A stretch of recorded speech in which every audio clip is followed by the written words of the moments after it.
이렇게 영광스럽고 기쁜 자리에 서서 또 여러분을 만나고 또 함께 예배할 수 있도록 인도하신 하나님께 감사를 드립니다. 저는 화요일 목사입니다. 아침 묵상 화요일을 담당하고 있는 이종일 목사입니다. 저는 달라스에서 지난 11월부터 개척을 해서 예배를 드리고 있습니다. 많은 분들이 염려하고 걱정했습니다. 팬데믹인데 안 그래도 성도들이 안 모이는데 어떻게 시작하려고 하느냐라고 묻더라고요. 저도 사실은 답이 없었습니다. 그런데 하나님께서 역사하셔서 또 여러분의 기도에 힘입어서 지난 6월부터 두 가정이 개척 멤버로 이렇게 교회에 등록하셔서 지금 예배 드리고 있습니다. 그래서 오늘은 저 대신 지역에 계시는 이제 우리 같은 교단의 선배 목사님이 예배를 인도해 주고 계십니다. 여러분 기억날 때마다 화요일 목사와 또 물된동산 교회를 위해서 여러분 같이 기도해 주시면 감사하겠습니다. 제가 오늘 말씀을 위해서 잠깐 같이 기도하겠습니다. 아버지 하나님 감사합니다. 가장 영광스러운 자리에 저희들을 불러주시고 또 하나님의 말씀에 귀를 기울이며 또 하나님의 말씀을 우리의 마음으로 받기를 원하는 사랑하는 성도들을 주님 기억하셔서 아버지 하나님 이 말씀이 또 이 교회와 또 우리 사랑하는 교우들에게 길이 남으며 또 기억될 수 있는 귀한 하나님의 말씀 될 수 있도록 인도하여 주옵소서. 하나님 부족한 종의 입술과 마음과 생각을 온전히 주님께 부탁드립니다. 하나님 붙잡아 주셔서 오직 하나님의 말씀만이 우리 가운데 선포되어질 수 있도록 인도하시고 성령님 우리에게 한 마음을 주시고 지혜를 주셔서 하나님의 말씀들이 우리의 마음 가운데 새겨질 수 있도록 역사하여 주옵소서. 감사하며 예수님의 이름으로 기도드렸습니다. 아멘.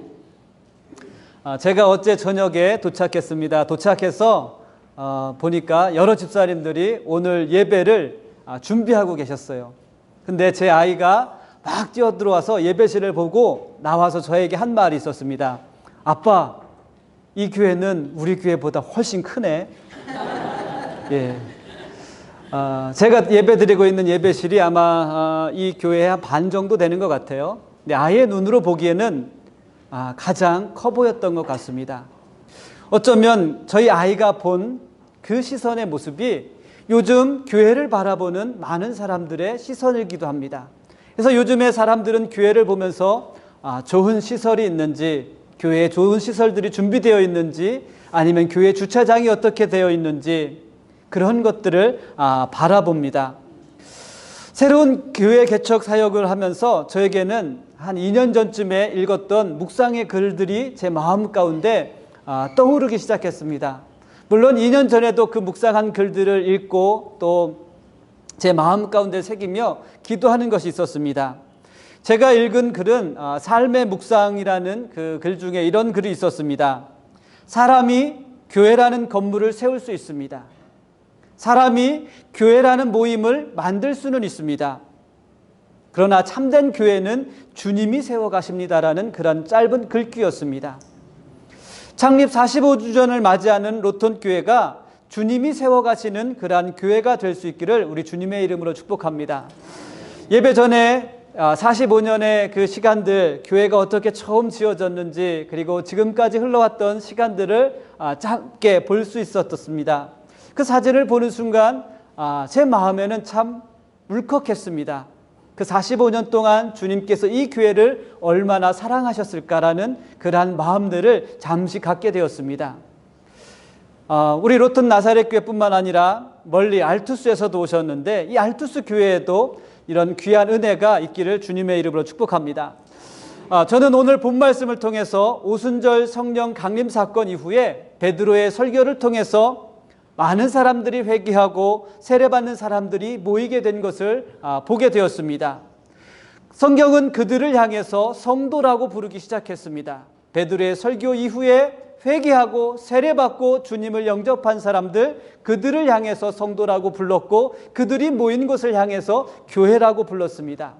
저는 오늘 말씀을 통해서 여러분과 함께 처음 예루살렘의 교회가, 그리고 처음 그 예루살렘의 성도들이 모이게 되었는데 교회의 모습이 어떠했는지, 그리고 성도의 모습이 어떠했는지 함께 은혜를 나누기로 원합니다. 첫 번째로 이 예루살렘 교회에는 말씀이 있었습니다. 그리고 그 말씀을 가르치는 사도들이 있었습니다. 즉 교회에는 말씀이, 가르침이 있어야 합니다. 우리 로튼 나사렛 교회에도 이런 하나님의 말씀을 가르치는 그러한 시간들이 있을 줄 믿습니다. 로튼 교회와 마찬가지로 예루살렘 교회에서도 사도들은 주님의 말씀을 가르치는 것에 전념했고, 또 성도들은 사도들의 그 말씀을 가르침에 전념하여서 배우는 그런 모습들이 있었습니다. 오늘 우리가 함께 읽은 42절 말씀의 시작은 이렇게 시작합니다. 그들은 누구입니까? 성도들이었습니다. 성도들이 여러 가지 일들을 하면서 그 42절 마지막에는 이렇게 끝을 맺고 있습니다. 힘쓰느니라. 성도들이 힘쓰느니라라고 말하고 있습니다. 성도들이 힘썼던 것은 사도들의 가르침을 받는 것을 힘썼습니다. 사랑하는 성도 여러분, 여러분들이 주님의 말씀을 가르침 받는 것에 힘쓸 수 있게 되기를 주님의 이름으로 축복합니다. 예루살렘 교회의 성도들이 사도들의 가르침을 받는 것과 교제하는 것과 떡을 떼는 것, 기도하는 것에 전념하면서 그들이 힘썼습니다. 예루살렘 교회의 성도들이 어느 하나에만 집중한 것이 아니라 이 모든 것에, 말씀을 가르침 받는 것, 교제하는 것, 떡을 떼는 것, 기도하는 것, 이 모든 것에 그들이 전념하면서 힘썼다라는 것을 우리가 알 수 있습니다. 예루살렘 교회에 만약에 말씀 듣는 것만 전념했다면 여러분, 그렇게 놀랍도록 초대교회에 성령의 역사가 있을 수 있었을까요? 만약에 초대교회에 교제하는 것만 힘썼더라면 그러한 놀라운 역사들이 펼쳐질 수 있었을까 한번 생각해 보십시오. 예루살렘 교회는 어느 하나에만 집중한 것이 아니라 모든 것에 힘썼습니다. 기도하는 것, 말씀을 배우는 것, 교제하는 것, 떡을 떼는 이 모든 것을 함께 나누고 있었습니다. 성령을 받은 120명의 무리들은 교만하지 않았습니다.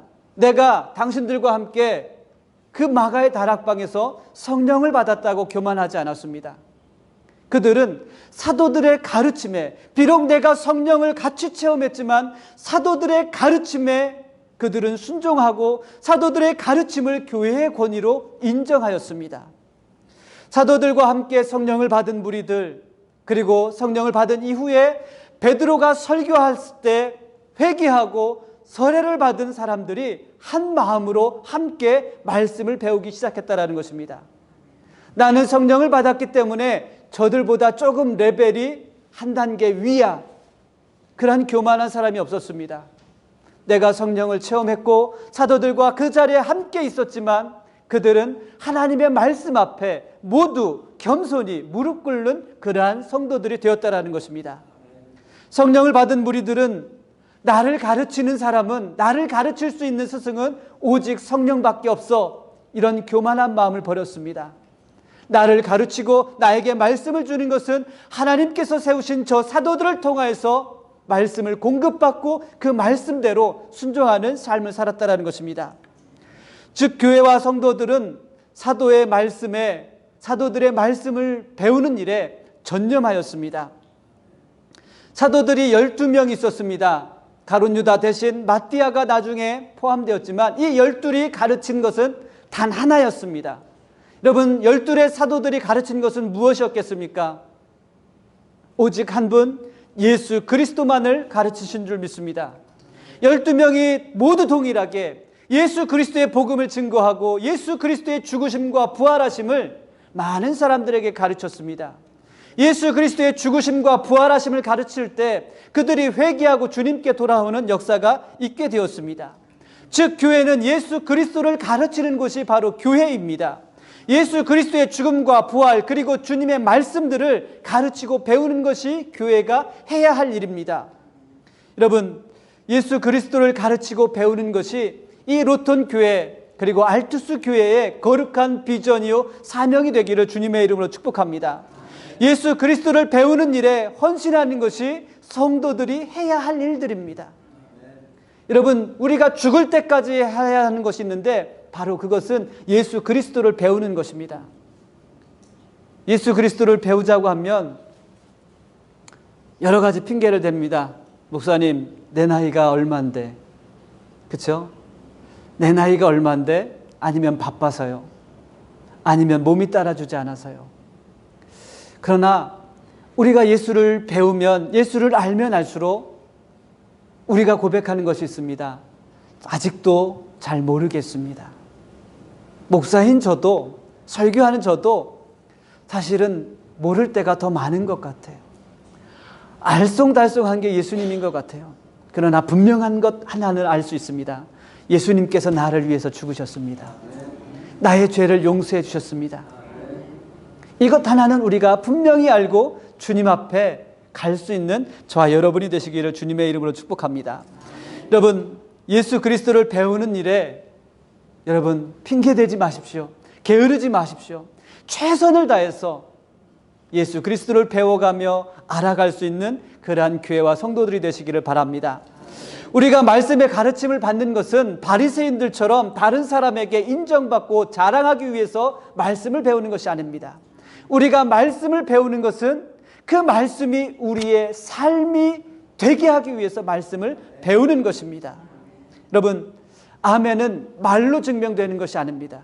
우리의 믿음은 말로 증명되는 것이 아니라 우리의 삶으로 증명되는 것이 믿음인 줄 믿습니다. 여러분, 말씀의 삶은 걸음마를 하는 것과 같다고 저는 생각을 합니다. 아이가 태어나서 엄마 젖을 먹고 자라면 여러 가지 것들을 배웁니다. 그 중에 하나가 걸음마입니다. 그런데 아이마다 조금 다르지만 아이가 걸음마를 배울 때 어떻습니까? 매번 넘어지죠. 안 넘어지고 걸음마를 배우는 아이는 없습니다. 넘어지고 깨어지고 피가 나고 찢어지고, 그렇다고 해서 넘어지는 것이 두려워서 그냥 앉아있으면 어떻습니까, 여러분? 그 아이는 아마 평생 걸음마를 배울 수 없습니다. 그러나 두렵지만, 깨지는 것이, 피가 나는 것이 무섭지만 한 걸음 두 걸음 걷고 넘어지고 일어서기를 다시 반복합니다. 그렇습니다. 우리가 말씀의 삶을 살아가는 것은 걸음마를 배우는 것과 같습니다. 우리가 말씀대로 살아가려고 하지만 때로는 넘어집니다. 때로는 실수합니다. 정말로 주님 앞에 부끄러운 모습이 우리들 가운데 있습니다. 그러나 여러분, 넘어지는 것을 두려워하지 마십시오. 말씀의 삶을 살아갈 때 여러분이 깨어지는 것을 두려워하지 마십시오. 왜요? 주님께서 여러분을 붙잡고 계시기 때문입니다. 우리가 말씀의 삶을 살아갈 때 연약하여 넘어지고 실수하고 죄를 짓지만 우리가 두렵지 않은 것은 주님께서는 우리를 붙잡고 계시기 때문에 그렇습니다. 우리의 그 연약함이 쌓여서 영적인 믿음의 걸음마, 말씀의 삶을 살아갈 수 있도록 주님께서 우리를 붙잡아 주시는 줄 믿습니다. 여러분, 교회를 세우시는 주님께서 왜 여러분을 붙잡아 주시지 않겠습니까? 우리가 실수하지만, 우리가 넘어지지만 여전히 주님께서는 우리를 붙잡고 계시는 줄 믿습니다. 45년 동안 주님께서 이 로톤 교회를 붙잡고 계셨던 것처럼 분명히 주님께서 45년 동안 이 로톤 교회와 함께 여러분의 손을 붙잡고 계셨습니다. 그래서 이 교회가 지금까지 이곳에서 하나님을 찬양하고 또 복음을 증거하는 교회로 하나님께서 사용하신 줄 믿습니다. 두 번째로 예루살렘 교회에는 성도들의 교제가 있었습니다. 교제. 아까 목사님 말씀하셨죠. 예배 끝나고 돌아가시기 전에 케이크는 자르지 마시고 자르는 척 사진만 예쁘게 찍으시라고. 이 모습이 교제입니다. 사람과 사귀는 것, 음식을 나누는 것, 이것이 교제입니다. 펠로십입니다. 그런데 이 교제를 헬라어로 코이노니아라고 하는데, 이 코이노니아에는 펠로십이라는 의미와 함께 또 다른 의미가 있습니다. 좀 부담되실 수 있는데요, 기부하다, 도네이션하다 라는 의미도 갖고 있습니다. 교제에. 그런데 더 놀라운 것은 세 번째 의미가 있는데, 기부한 것을 나누다라는 의미도 있습니다. 나눠주는 것. 나눠준다라는 그러한 의미를 갖고 있습니다. 즉, 교회의 코이노니아는 사람과 사귀는 것이 목적이 아니라 나누는 것, 돌보는 것. 아까 목사님 기도하셨죠? 이 로튼 교회가 남의 상처를 즐거워하는 것이 아니라 남의 상처를 싸맬 수 있는 교회. 예, 이게 돌봄이고 이게 교제입니다. 세상 사람들은 우리가 아니어도 본인들끼리 너무나 즐겁게 잘 놀 수 있습니다. 오히려 우리가 가는 게 부담스럽습니다. 그러나 정작 그들에게 필요한 것이 있는데 그것은 그들을 싸맬 수 있는 사람이 없다라는 것입니다. 그들을 싸매어 줄 수 있는 사랑이 없다라는 것입니다. 그러나 우리에게는, 로튼 교회에는 그것이 있는 줄 믿습니다. 상처를 싸매어 줄 수 있는 하나님의 사랑이 있습니다. 그 사랑을 나누는 것이 교제입니다. 그래서 초대교회 성도들은 교제를 위해서, 돌봄을 위해서 자신의 물건을 서로 나누고 통용하고 재산과 소유를 팔아서 각 사람의 필요를 따라 나누어 주었습니다.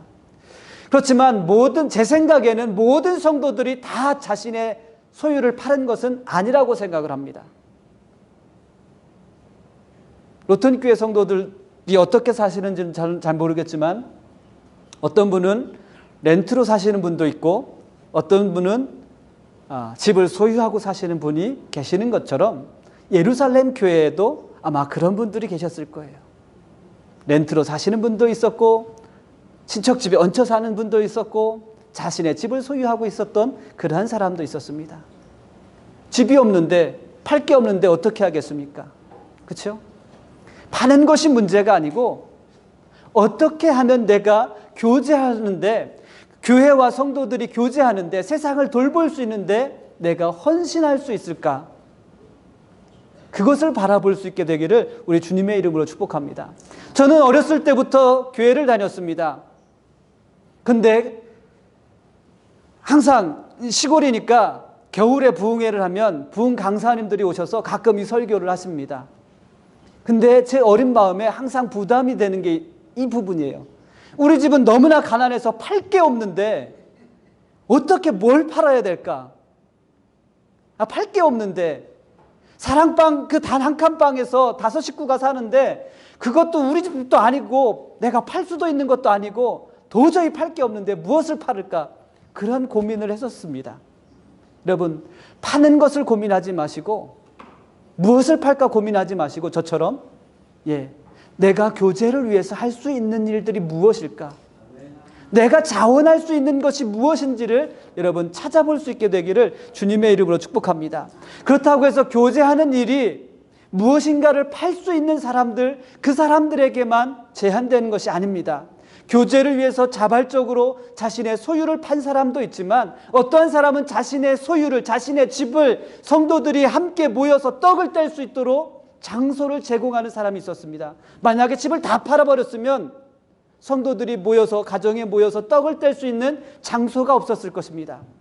그러나 일부는 자신의 소유를 팔았지만 일부는 자신의 소유를 가지고 그 소유에서, 그 자신의 집에서 떡을 뗄 수 있는 장소로 성도들에게 제공하고 나눌 수 있게 되었습니다. 사랑하는 성도 여러분, 교회의 교제를 위해서 중요한 것은 파는 것이 중요한 것이 아니라 자원해서 헌신하는 그 마음이 더 중요한 줄 믿습니다. 여러분에게 기쁨과 감사함으로 교회를 세우는 일에 자원할 수 있다면, 자원할 수 있는 그런 거룩한 마음이 있다면 내가 할 수 있는 일들이 보이기 시작할 겁니다. 여러분에게 그러한 은혜가 있기를 주님의 이름으로 축복합니다. 교제를 위해서, 성도들의 돌봄을 위해서 하나님, 내가 팔 수 있는 것 없지만 내가 자원할 수 있는 것들을 보게 하여 주옵소서. 하나님께서 여러분들에게 믿음의 눈을 여셔서 보게 하시고 또 자원하는 마음을 가질 때 그 일을 위해서 거룩하게 아름답게 헌신할 수 있도록 능력을 부어주실 줄 믿습니다. 여러분, 여러분에게 주님을 위해서, 그리고 주님의 몸된 교회를 위해서 그런 아름다운 마음들이, 또 믿음의 눈들이 열려질 줄 믿습니다. 여러분, 교회의 교제는, 그리고 교회의 돌봄은 성도들에게만 필요한 것이 아닙니다.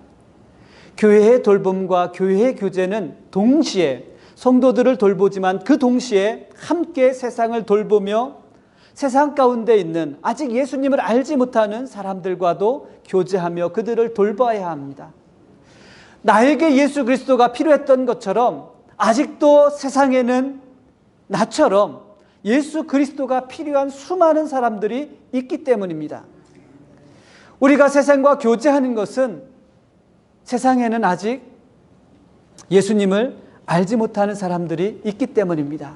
그들과 가까워지고 그들을 사귀고 그래서 그들에게 예수님을 영접할 수 있도록 우리가 안내하는 안내자가 되어야 하기 때문입니다. 여러분, 우리가 늘 주님과 교제하는 것은 우리를 사랑하시는 예수님을 세상 사람들에게 증거하고 그들이 예수님을, 내가 사랑하는 예수님을 만나게 하기 위해서인 줄 믿습니다. 사랑하는 성도 여러분, 로튼 교회와 알투스 교회의 이런 아름다운 믿음의 모습이 날마다 넘치시기를 주님의 이름으로 축복합니다. 교회 안에서는 우리가 함께 예수 그리스도를 알아가고 닮아가고 사랑하는 믿음의 모습, 그 믿음의 모습이 세상을 향해서는 그들에게 예수님을 전해줄 수 있고, 예수님이 당신을 사랑하십니다. 당신의 모든 아픔을 치료하실 수 있습니다. 당신의 모든 아픔을 싸매어 주십니다. 안아주십니다라고 예수님을 증거할 수 있는 아름다운 교회와 성도들이 되시기를 축복합니다. 세 번째로 예루살렘 교회에는 예배가 있었습니다. 오늘 본문 말씀을 보면 성도들은 떡을 떼며 기도하기에 힘썼다라고 말씀합니다. 떡을 떼는 것은 애찬, 식사로 번역하기도 합니다. 그러나 이 초대교회의 예배는 애찬과 함께 성찬을 했습니다.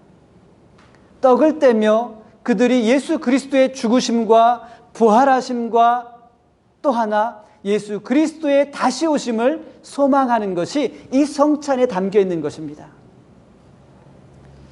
그래서 떡을 뗀다라는 것은 예수 그리스도의 죽으심과 부활하심 그리고 다시 오실 예수님을 소망하는 성도들의 거룩한 믿음을 나타내는 것이었습니다.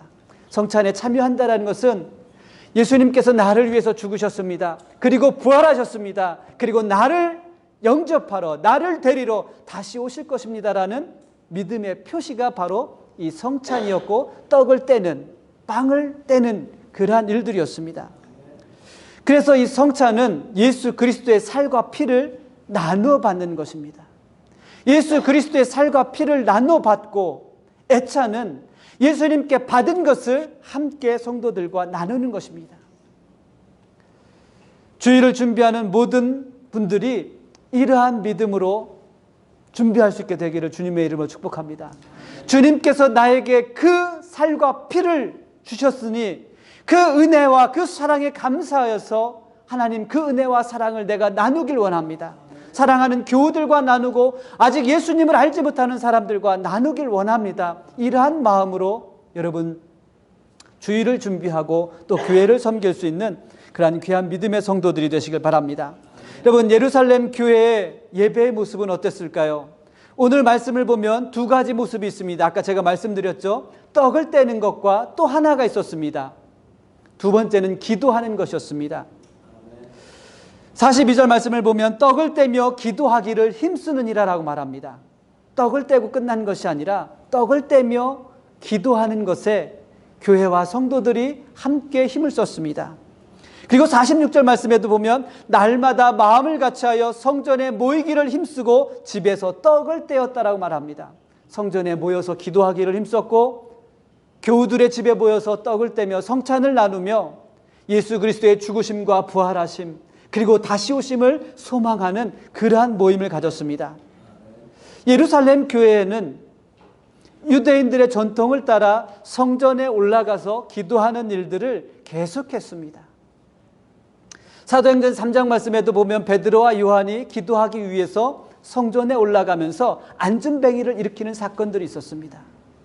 그들은 그리스도인이라는 분명한 자기 정체성을 가지고 있었지만 다른 한편으로는 자신들의 전통을 따라서 유대인들의 습관을 따라서 늘 하루에 3번씩 아침 9시, 정오, 오후 3시에 성전에 올라가서 기도하는 일들을 끊임없이 했습니다.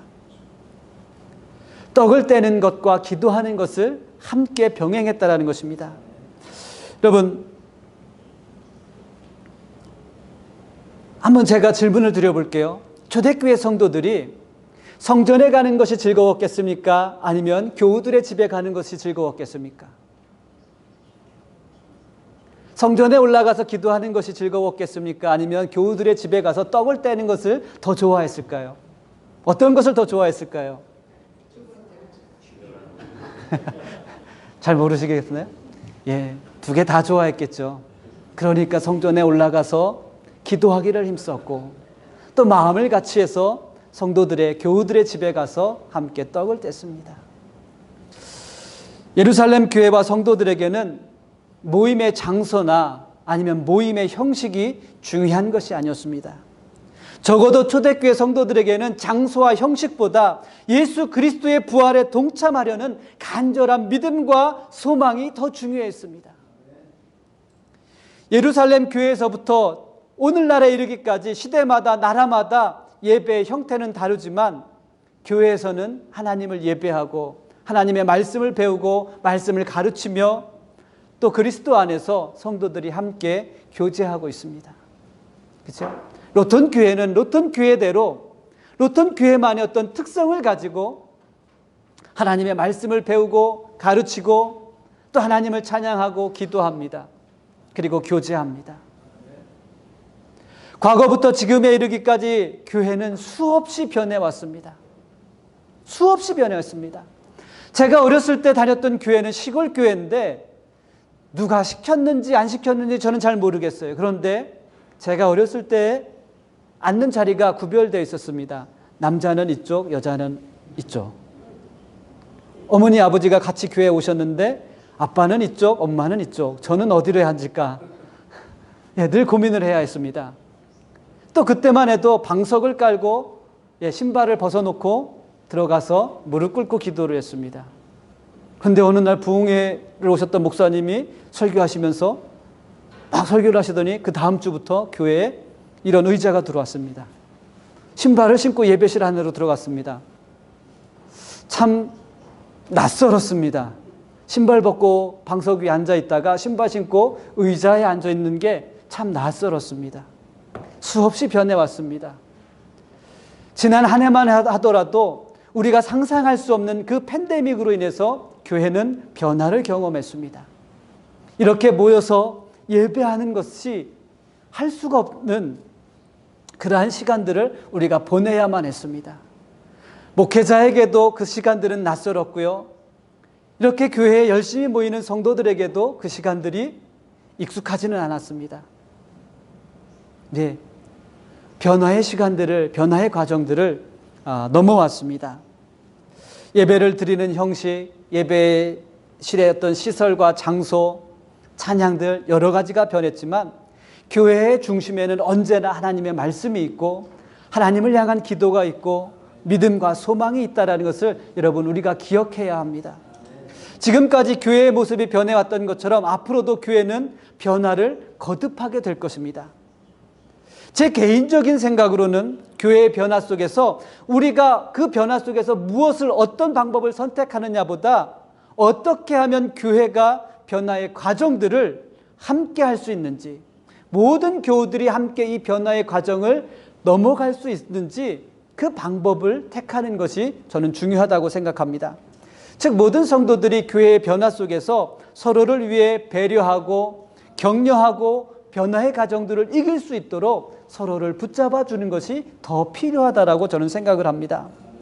성도를 위한 배려와 격려는 반드시 하나님의 사랑이 우리 안에 있어야 합니다. 내 안에 하나님의 사랑이 없이 누군가를 배려하고 격려할 수는 없습니다.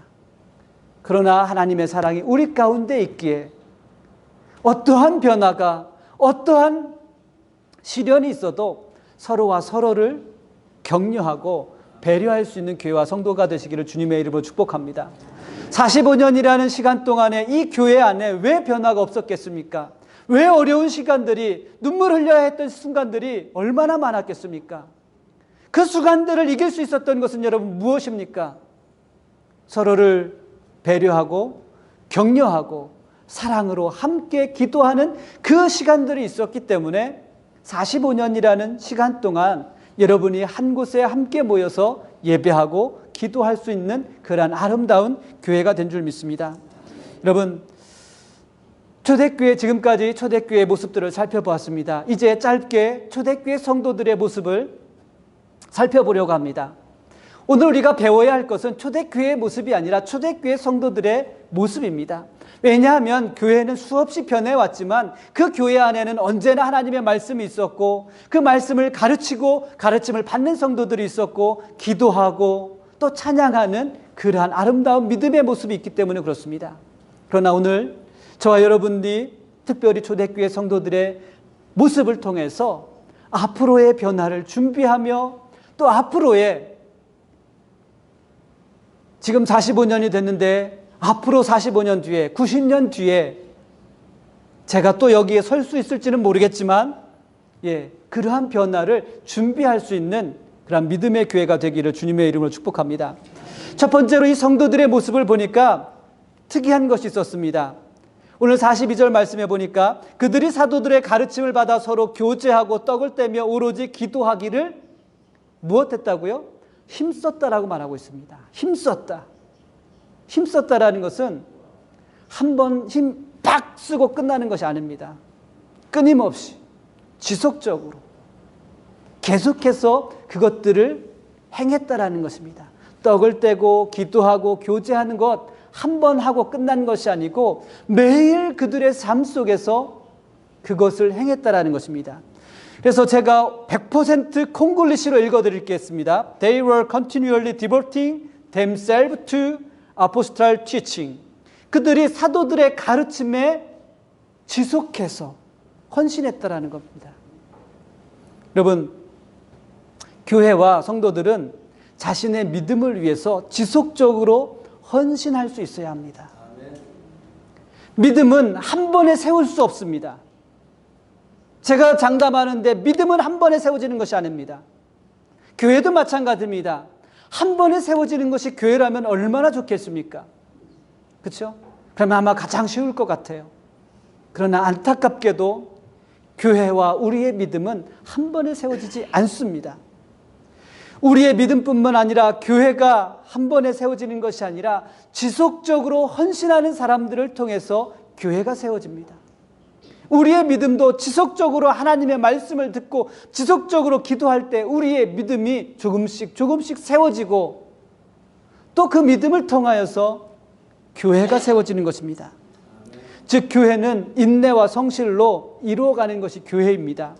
믿음의 인내와 성실은 교회뿐만 아니라 믿음의 삶을 살아가야 하는 저와 여러분에게도 필요한 것입니다. 하나님은 인내와 성실로 믿음의 삶을 살아가는 그 성도들을 통해서 교회를 세워가십니다. 45년 동안 이 교회에 수많은 아픔과 눈물의 시간들이 있었지만 하나님께서 이 교회를 붙잡고 계시는 것은 인내와 성실로 믿음의 삶을 살아간 누군가가 있기 때문입니다. 저는 알 수 없습니다. 그러나 분명히 주님께서는 알고 계십니다. 그 모진 시간 속에서 믿음의 인내와 성실함으로 교회를 위해서 기도하고 복음을 위해서 기도한 그 기도를 하나님께서 들으시고 붙잡아 주신 줄 믿습니다. 사랑하는 성도 여러분, 여러분의 변함없는 믿음의 인내와 성실은 예수 그리스도를 향한 것이 되어야 합니다. 이 빌딩을 향한 것이 아니고 예수 그리스도를 향한 믿음이 성실해야 합니다. 그리고 모진 풍파 속에서도 예수 그리스도를 바라볼 수 있어야 합니다.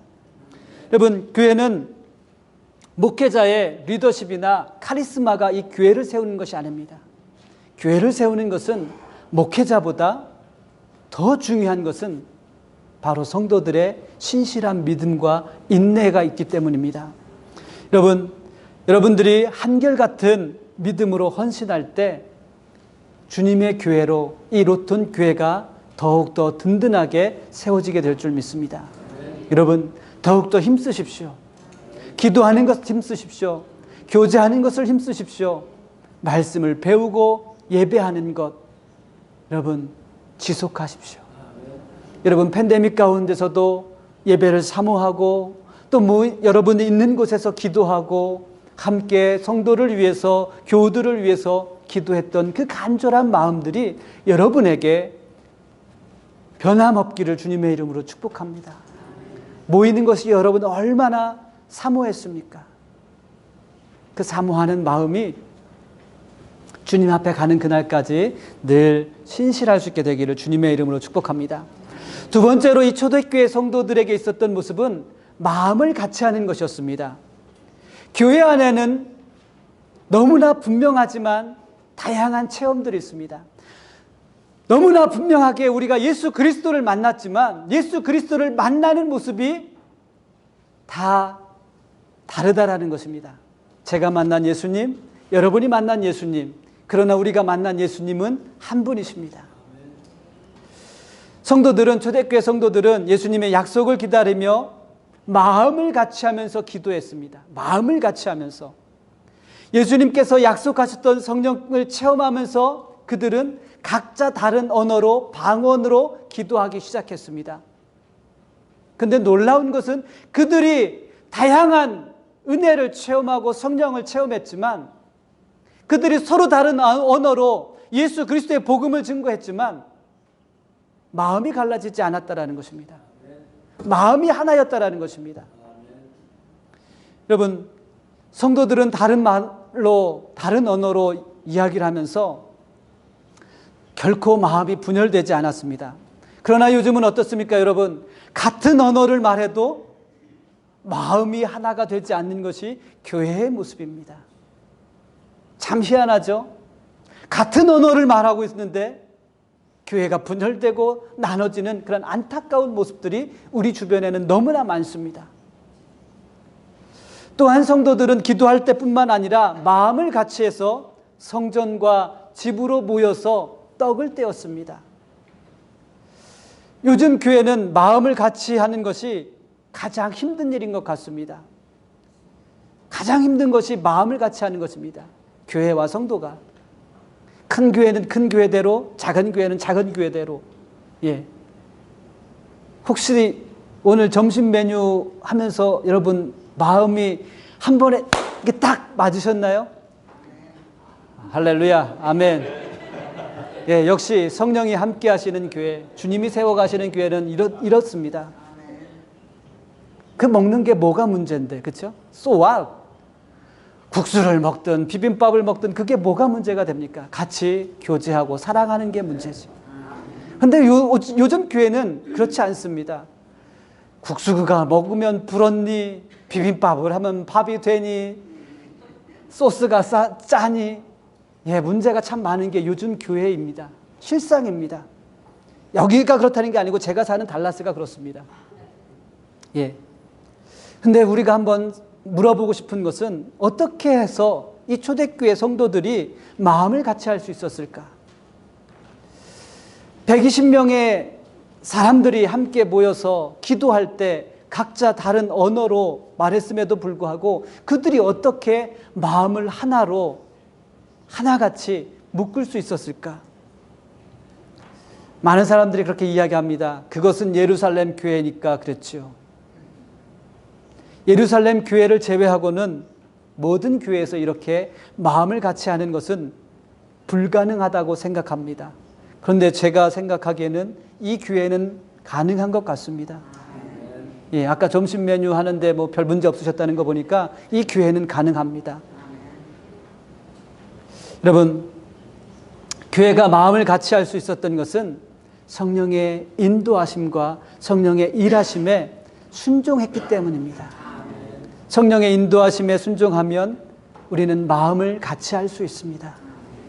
그러나 우리는 성령의 인도하심보다 하나님 말씀에 순종하기보다 사람의 말을 따르려고 하기 때문에 마음이 하나로 모여지지가 않습니다. 교회와 성도들은 언제나 성령의 인도하심에 이 귀를 기울여야 합니다. 하나님께서 우리에게 무엇을 말씀하시는지, 하나님께서 우리의 눈에 무엇을 보게 하시는지, 하나님의 말씀이 우리의 마음 가운데 무엇을 명령하고 계시는지 우리가 듣고 순종할 때 우리가 모두가 한 마음이 될 수 있을 줄 믿습니다. 그리고 마음을 같이 할 때 우리의 중심을 하나님께 내어드릴 수 있습니다. 하나님, 나에게는 생각도 많습니다. 내 마음에는 계획도 많습니다. 그러나 이 모든 것을 주님 앞에 내려놓습니다.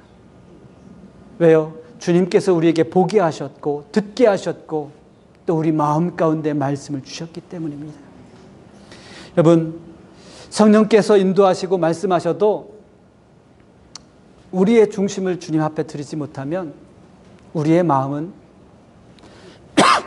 하나가 될 수 없습니다. 마음이 같이 할 수 있는 로톤 교회와 성도들이 되시기를 다시 한번 주님의 이름으로 축복합니다.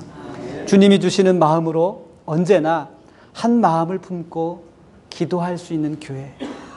그래서 앞으로의 45년을 준비할 수 있는 그러한 교회가 되시기를 주님의 이름으로 다시 한번 축복합니다.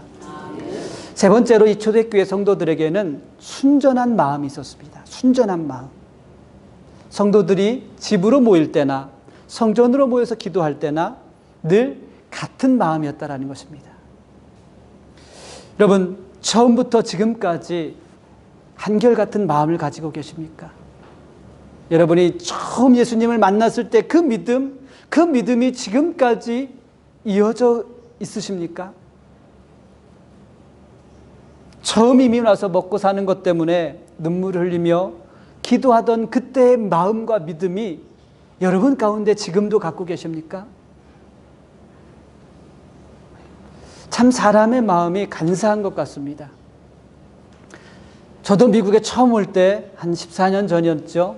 아무도 없는 곳에 오게 되었습니다. 참 기도 열심히 했습니다.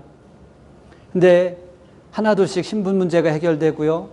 뭐 사역이 열리면 사역의 어떤 길들이 열려질 때마다 제일 먼저 쉬는 게 기도하는 것을 쉬는 것 같습니다.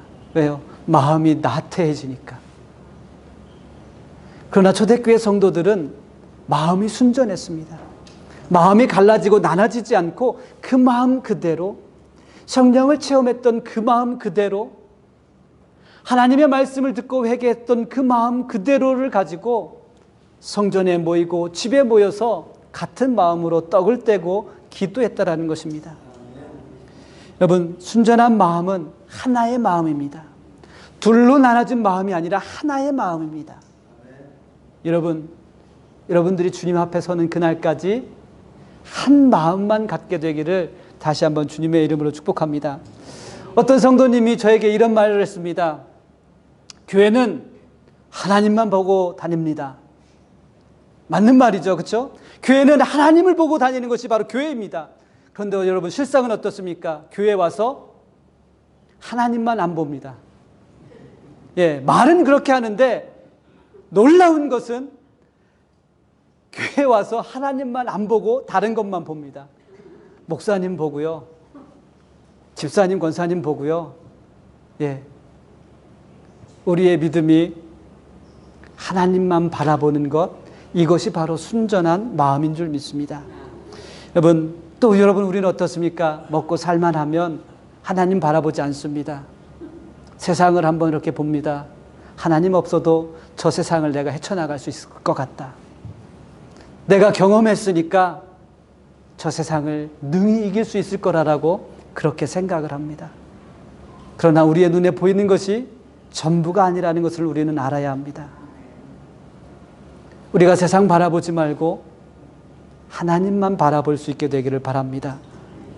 여러분, 여러분의 마음을 순전하게 하십시오. 여러분의 마음이 하나님께로만 향할 수 있기를 바랍니다.